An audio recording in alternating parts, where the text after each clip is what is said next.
नमस्कार, खबरों की खबर में आपका स्वागत है। निजामुद्दीन में छिपे ये तबलीगी जमात के देश विदेश से आए मौलवी और मौलाना, जिस तरीके से इन लोगों ने पूरे हिंदुस्तान में मौत बांटने का काम किया है, उससे भारत की सरकार हिल गई है।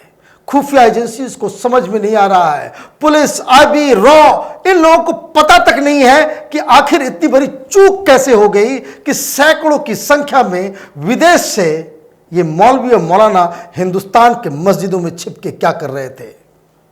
मैं आपको बता दूं, अगर कोई ये कहता नजर आ रहा है, या कोई सरकार या कोई पत्रकार या कोई मीडिया, कि जो निजामुद्दीन से जो फैला है हिंदुस्तान के अंदर में वो सिर्फ कोरोना वायरस है, तो ये समझ लीजिए कि वो आपको अधूरी जानकारी दे रहा है। हिंदुस्तान इस कोरोना वायरस के चक्कर में एक ऐसे सच्चाई के से रूबरू हुआ है जिसके बारे में अभी तक किसी को पता तक नहीं था। यह एक सिक्योरिटी थ्रेट है, एक सिक्योरिटी ब्रीच है। यह सिर्फ मामला कोरोना का नहीं है, हिंदुस्तान की देश के एकता और अखंडता का एक सवाल जो है खड़ा हो गया है। और इसलिए सरकार यह अब सोच रही है कि इस मसले को, ये कोरोना तो अपनी जगह पे है, लेकिन इस सारे चीजों की जांच और पड़ताल एनआईए करे, वो एजेंसी जो हिंदुस्तान में आतंकवाद के मामले को डील करती है। मैं समय इसलिए कह रहा हूं क्योंकि मैं आपको बता दूं कि इस तरह के इनपुट्स हमारे पास हैं जिसके बारे में सुन के आपका दिमाग हिल जाएगा। वैसे पिछले एक सप्ताह से कैपिटल टीवी में हम लोग लगातार इस बात को बताते आ रहे थे कि देश के कोने कोने में, छोटे छोटे कस्बों, गांव में, छोटी छोटी मस्जिदों के अंदर विदेश से किर्गिस्तान, मलेशिया, इंडोनेशिया, सऊदी अरब, म्यांमार, कजाकिस्तान से, पता नहीं किस किस देश से ये विदेश से आए मौलवी मौलाना छिपे पड़े थे। पटना से ये इसका रहस्य जो है वो खुला जिस दिन जनता कर्फ्यू का दिन था और ये मौलाना बाहर घूम रहे थे। जब लोगों ने इन्हें अंदर करने को कहा कि भाई आप लोग अंदर जाओ, जनता कर्फ्यू है, ये नहीं माने, तो पुलिस आई। जब पुलिस आई तब यहां से इसका पूरा भंडाफोड़ हुआ कि किस तरीके से ये विदेशी मौलवी और मौलाना यहां आए हुए हैं। और पटना में पकड़े जाने के बाद अगले दिन से जो सिलसिला शुरू हुआ तो मालूम चला कि इरोड, मदुरई, सलेम, रांची, बांडू, जमशेदपुर, तेलंगाना के कई शहरों में, मध्य प्रदेश में, दिल्ली में, करीमनगर में, कर्नाटक में, पता नहीं कहां कहां, और तो और अंडमान निकोबार में भी पकड़े गए हैं ये लोग। अंडमान निकोबार में जितने लोगों की मौत हुई है अब तक कोरोना से, जो लोग ग्रसित हुए हैं, उस सब का रिश्ता ये तबलीगी जमात से है। तो ये कहां कहां ये लोग पहुंच गए। और मैं आपको एक बात और बता दूं कि ये सब के सब जिसके बारे में अब कहा जा रहा है, लोग बचाने के लिए बहुत सारे लोग छाती पीट रहे हैं। जिस तरीके से एक नैरेटिव क्रिएट किया जा रहा है कि ये लोग तो बेचारे फंस गए, बेचारे और फंस गए, कैसे फंस गए, इसकी पूरी क्रोनोलॉजी को एक बार समझ लीजिए, ताकि जो आगे आने वाले दिनों में जो प्रोपेगेंडा होगा इन्हें बचाने के लिए, उससे आप बच जाएंगे। ये जो तबलीगी जमात का जो तमाशा निजामुद्दीन में हो रहा था, इसकी तारीख है 8, 9, 10। कितनी तारीख है? 8, 9 और 10 मार्च को तबलीगी जमात का ये जो वहां पे जो है मीटिंग थी। मैं उस हेडक्वार्टर पे गया हूं, 5000 लोग की व्यवस्था हो सकती है वहां पे, लेकिन चलिए इनके ही आंकड़े को मानते हैं तो बताया जा रहा है कि 2500 लोग वहां पे अटेंड इन लोगों ने किया था, जिसमें से ये लोग के मुताबिक 300-400 लोग विदेश से आए थे। कहां कहां से आए थे?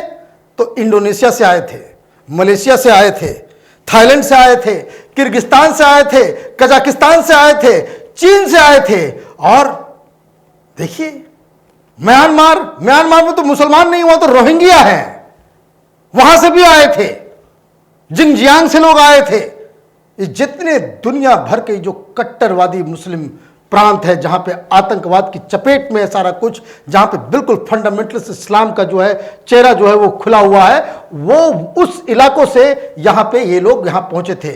लेकिन ये जो 400-500 का जो आंकड़ा है, वो आंकड़ा गलत है। अगर आप ये सोचते हैं कि ये जो 250 लोग जो वहां पे थे और जो वहां जो विदेशी आए थे सिर्फ उनसे ही इनका ताल्लुक है, तो ये बहुत ही गलत होगा। क्योंकि जो इंफॉर्मेशन हमारे पास है उससे ये पता चल रहा है कि जो साउथ इंडिया में जो लोग पकड़े गए थे वो मार्च में नहीं, वो जनवरी से ये लोग आ रहे हैं विदेशी। और क्यों आ रहे थे? हिंदुस्तान में उस समय क्या हो रहा था? तो उस समय हिंदुस्तान में सीए के खिलाफ प्रोटेस्ट चल रहा था। कहां से ज्यादा लोग आए? तो ज्यादा लोग आए मलेशिया से, इंडोनेशिया से। मलेशिया में क्या है? तो मलेशिया में जाकिर नायक बैठा हुआ है और जाकिर नायक लगातार वीडियो बना करके हिंदुस्तान के मुसलमानों को बरगला रहा था कि यह इस्लामिक ड्यूटी है कि आप सीए का विरोध करें। मतलब यह कि सीए को जाकिर नायक ने एक जिहाद बता दिया। और जिहाद ऐसा वैसा नहीं, जो इसलिए आप देखिए कि पूरी बच्चा मरा, 4 छोटा सा बच्चा मर गया शाहीन बाग में, आप उसको शहीद बनाना स्टार्ट आपने कर दिया। उनके मां बाप को जेल में डालना था। लेकिन सरकार पता नहीं चूरी कितनी बड़ी इन लोगों ने पहन रखी है, हिम्मत नहीं पड़ी और उसको आपने शहादत और ये वो। अब होता क्या है कि ये लोग जनवरी से आ रहे हैं और ये तबलीगी जमात एक वो ऑर्गेनाइजेशन ही 1927 में बनी थी। और इसका काम क्या है? तो ये ग्लोबल जिहाद इसका मेन एजेंडा है। ये सारे मुसलमानों को, जो मॉडरेट मुसलमान हैं, सोचने पढ़ने लिखने वाले मुसलमान हैं, उनको बकायदा 1400 साल पहले के जो इस्लाम है उसमें ढकेलने का ये एक पूरा प्रयोजन है।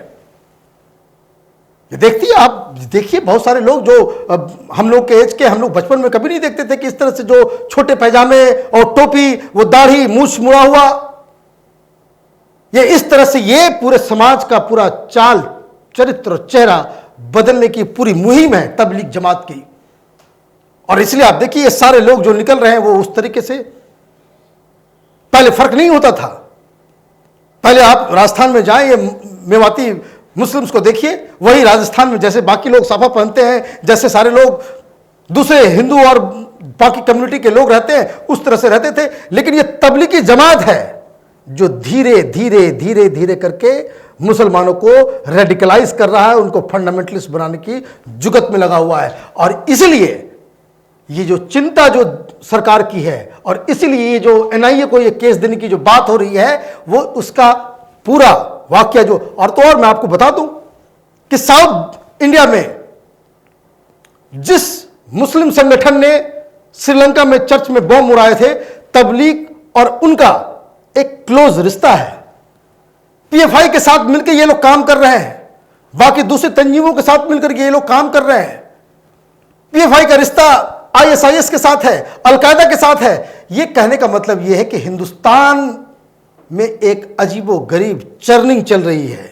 दुनिया भर के संगठन, दुनिया भर के जो, इसी तरह से जिस तरह आप देखिए, और जो एक आंकड़ा है, जो एजेंसियां हैं, जो खुफिया एजेंसियां हैं, उनके पास ये आंकड़ा कम से कम 3 से 4 हजार विदेशी मुस्लिम मौलवी मौलानाओं का है जो पिछले 1 साल में हिंदुस्तान में आए और बाहर गए। क्या करने आ रहे हैं ये लोग? क्या करने आ रहे हैं ये पता करना चाहिए। और सबसे पहले, और ये देखिए ये लोग गए, ये लोग हिंदुस्तान, मैं आपको एक एग्जांपल दे दूं ताकि ये कंफ्यूजन किसी को ना रहे कि ये तारीख 8, 9, 10 को बकायदा निजामुद्दीन में मीटिंग थी। उसके बाद ये लोग हर जगह ट्रेवल करना इन्होंने शुरू किया। कई लोग यहीं बीमार पड़ गए थे। और ये लोग कहां से आए थे? 1 मार्च को ये लोग आए हिंदुस्तान, धीरे धीरे करके 1 मार्च के बाद से। 1 मार्च में मलेशिया में कोलालंपुर में ये तबलीग की जमात का एक बहुत इंटरनेशनल कॉन्फ्रेंस हुआ था। दुनिया भर से लोग आए थे वहां से, और वहीं से फिर ये लोग जकार्ता से ये लोग हिंदुस्तान आ रहे थे। किसी को कुछ पता नहीं हो ये लोग किस लिए आ रहे थे, घूमने के लिए आ रहे थे। और सवाल ये है कि ये जो सबसे पहला काम, अगर ये सरकार सही रास्ते से इस चीज को इन्वेस्टिगेट करना चाहती है, तो सबसे पहले ये निजामुद्दीन के पास जो दिल्ली पुलिस का जो एसएचओ है उसको सस्पेंड करना चाहिए। इतने सारे विदेशी दिल्ली के अंदर में कहीं जमा है और सरकार को इसका इल्म नहीं है, पता नहीं है। ये सिक्योरिटी लैप्स है। और यह भी पता करना चाहिए, विदेश मंत्रालय को एक्टिव होना चाहिए कि इन लोगों ने जो वीजा लिया है, ऐसा ये हिंदुस्तान कोई धर्मशाला थोड़ी है कि कोई भी टिकट कटाया अंदर घुस गया और कुछ भी कहीं भी चला जाएगा, रांची में जाकर मस्जिद में जाकर छुप जाएगा।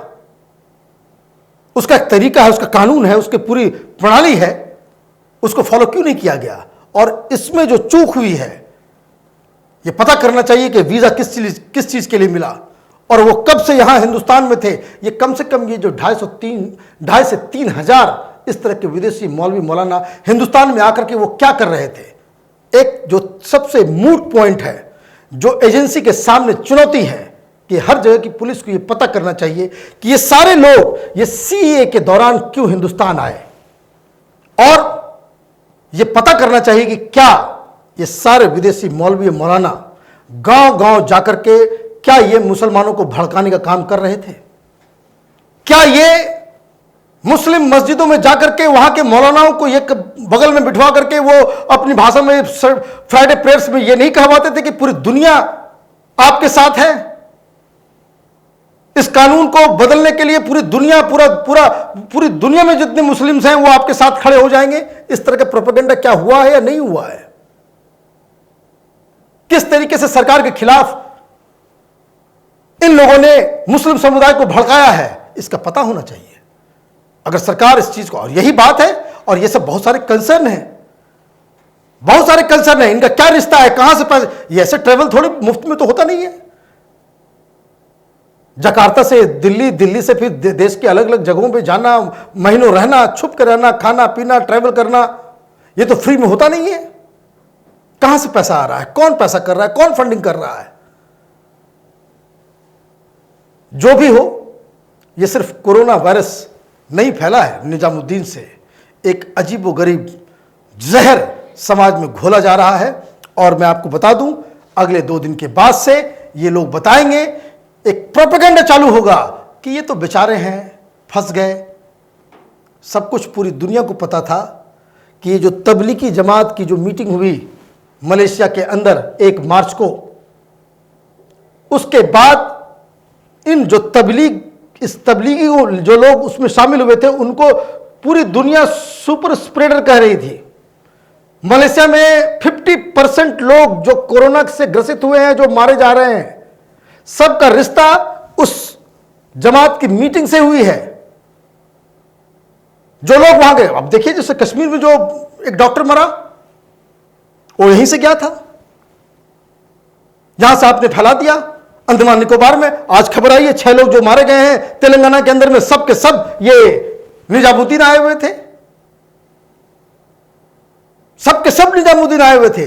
ज्यादातर लोग जो मारे जा रहे हैं, मैं तो ये कह रहा हूं कि सरकार को ये चाहिए कि जो लोग ग्रसित हो रहे हैं, जो लोग मारे जा रहे हैं कोरोना की वजह से, उनका नाम और उनका पूरा बैकग्राउंड कि कहां से उनको ये बीमारी लगी, कैसे वो बीमार हुए, उनको क्या हिस्ट्री रही है, ये सारा चीज पब्लिक को बताना चाहिए। ये जो है इस देश के लोगों को जानने का अधिकार है, इस इंफॉर्मेशन को दबाया नहीं जा सकता है।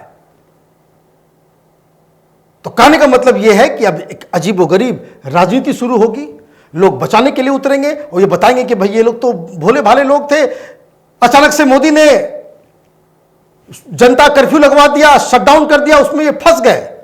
झूठ। क्योंकि हमारे पास एक एक डिटेल है, मैं आपको वीडियो थोड़ा लंबा हो रहा है इसलिए मैं बता नहीं रहा हूं। जैसे कि तेलंगाना का जो मसला है, ये लोग 13 तारीख को संपर्क क्रांति से ये लोग रामागुंडम पहुंचे, जो तेलंगाना में पकड़े गए 38 मौलवी मौलाना विदेशी। कब गए? ये 8, 9, 10 यहां पे मीटिंग की और उसके बाद 13 तारीख को ये लोग जन संपर्क क्रांति से ये लोग रामागुंडम गए।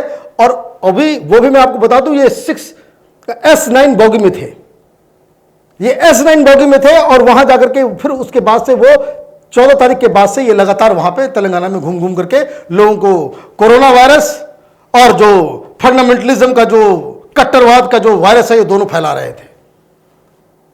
तो इसी तरीके से ये लोग सब जगह पे गए हैं। तो इसलिए कोई ये कहता नजर आए कि ये अचानक से लॉकडाउन कर दिया गया पूरी तरीके से, इसलिए ये लोग बेचारे फंस गए। कोई बेचारे नहीं फंसे। ये सारे लोग जो पकड़े जा रहे हैं, चाहे वो रांची में पकड़े जा रहे हो, चाहे इरोड में पकड़े जा रहे हो, चाहे वो पटना में पकड़े जा रहे हो, चाहे वो कर्नाटका में पकड़े जा रहे हो, ये सब 9 तारीख के बाद 13 तारीख तक मैक्सिमम ये लोग अलग अलग जगह पे गए। वहां क्यों गए, ये सवाल पूछा जाना चाहिए। और जिन जिन मस्जिदों में ये लोग पकड़े जा रहे हैं, मिले जा रहे हैं, जैसे दिल्ली में ये जो पूरा जो इंतजामिया है, ये जो यहां पे निजामुद्दीन वालों का, इस सारे लोगों को गिरफ्तार होना चाहिए, क्योंकि उन्होंने बताया नहीं। वो क्यों नहीं बताया कि भाई इतने विदेशी आए हुए उनके पास, पुलिस को क्यों पता नहीं है। अगर आप ये सोचिए कि अगर ये कोरोना नहीं होता, लोग मारे नहीं जा रहे होते निजामुद्दीन के अंदर, अगर ये वायरस का फैलाव नहीं होता, तो ये देश हमेशा इस अंधकार में रहता, पता ही नहीं चलता कि इतने सारे लोग आ रहे हैं और ये क्या कर रहे हैं हिंदुस्तान के अंदर में। निजामुद्दीन से जो वायरस पूरे देश में फैला है, इसकी कहानी अभी खत्म नहीं हुई है, अभी इसकी बस शुरुआत हुई है। हम फिर हाजिर होंगे इस खबर के ऊपर कुछ एक्सक्लूसिव जानकारी के साथ। तब तक आप बने रहिए कैपिटल टीवी के साथ। हमारे वीडियोस को लाइक कीजिए, शेयर कीजिए और हमारे चैनल को सब्सक्राइब कीजिए। धन्यवाद।